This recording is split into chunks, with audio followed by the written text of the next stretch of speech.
Okay, in this video, we're going to have a look at two things. We're going to have a look at finding the derivative of rational functions and finding the derivative of root functions. And don't worry about knowing what they even look like.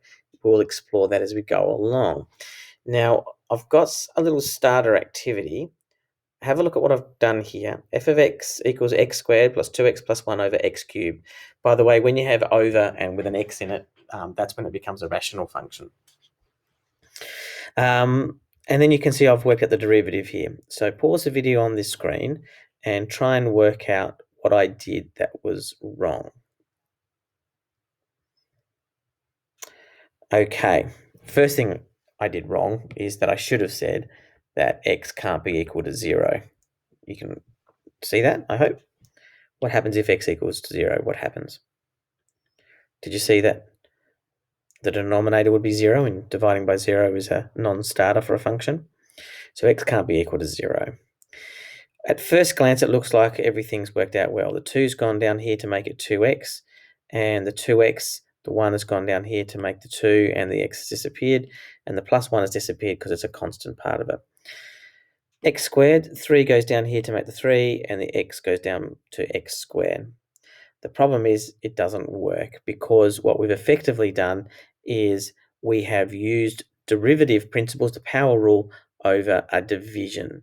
I know it's written as a fraction, but remember in algebra, well, actually for all numbers really, fractions are another way of expressing a division. And in the last video, I said you cannot use the power rule over a division. So we're stuck, or are we? Because there is something we can do, and I'll go through it now. Again, please feel free to pause the video and get ahead of me if you think you know where this is headed. How about I just leave it zoomed out? Okay, if you've paused the video and come back to see whether you're right, let's see. What we're going to do is we're going to decompose this fraction. At the moment, it's one whole unit. It's a numerator over a denominator. But that numerator effectively is three things added together, which means we can split. It's like going backwards, really.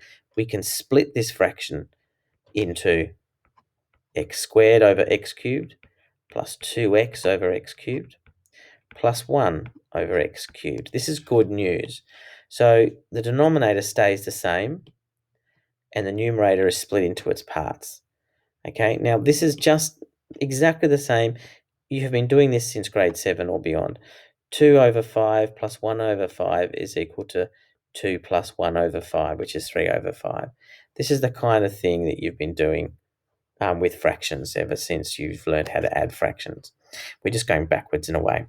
But the reason why I said it's good news is because we can now look at each of these in turn, and we can simplify the fraction. And this is why we did the index law review last week, because you need to know or need to identify that we've got the same base, x, and so we subtract the indices away from each other. So I'm going to have, I'm going to do one extra line, I think. X to the negative 1, 2 take away 3 is minus 1. This one here, we look at the number part first, which is just 2. So we've got plus 2. We've got x to the power of 1, which we don't write in. 1 minus 3 is negative 2. So this is 2x to the negative 2. And this is 1 over x cubed, which is simply x to the negative 3, like so. So we've now got it in index form. We can go f dash of x, like so. We can work out the derivative, the gradient function, and we just go subtract. So minus 1, bring the power down, subtract 1 from the power. So that's 2 times negative 2 is negative 4. So it's negative 4x to the negative 3, minus 2 minus 1. And we bring down the negative 3, so the plus negative 3 just makes it a negative 3x, take 1 away from the power, minus 4. And we can return that, if we wish to, back to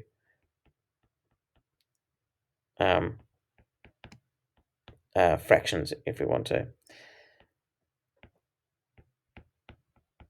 And technically, if you wanted to, you could then recombine that into the one fraction if you're feeling very excited.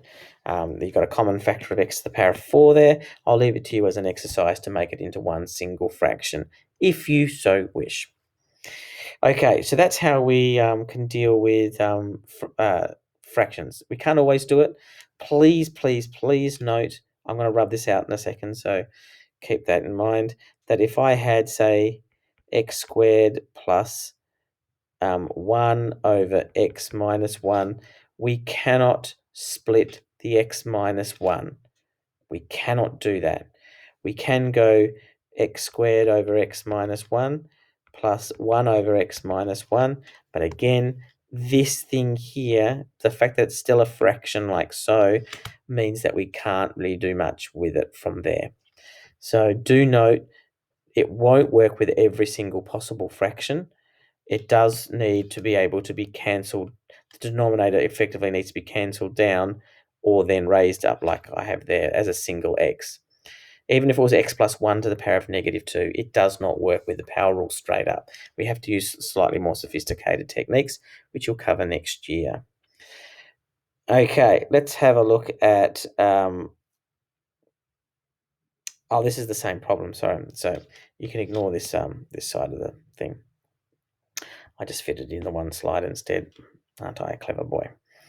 Okay, so let's also have a look at one more example. And this is straight from the exam 2018. And it includes a square root thing here. So this is a root function along with a bit of a rational bit to it as well. So feel free to plug that into Desmos and see how you go with it. But I thought we might just solve this and just show you that the process is pretty similar to other things that we've done. So the first thing to do would be to convert the root symbol into an index.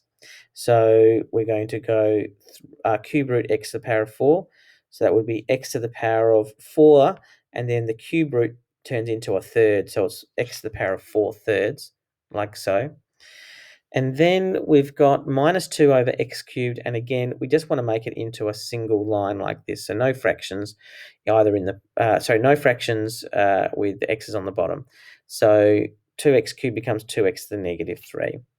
Now we can find the derivative. So we go dy by dx, and we then just bring down the power as it is right there, and then we subtract 1 from it, and 4 thirds minus 3 thirds is 1 third, like so. And then we've got minus 2 times negative 3 is plus 6, x to the negative 4, I've gone down 1. So that's it. Dy by dx equals 4 thirds x to the power of a third plus 6x to the negative 4.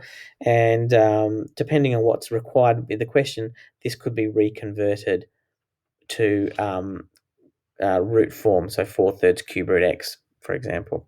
However, we are given an instruction that says express the answer with positive indices.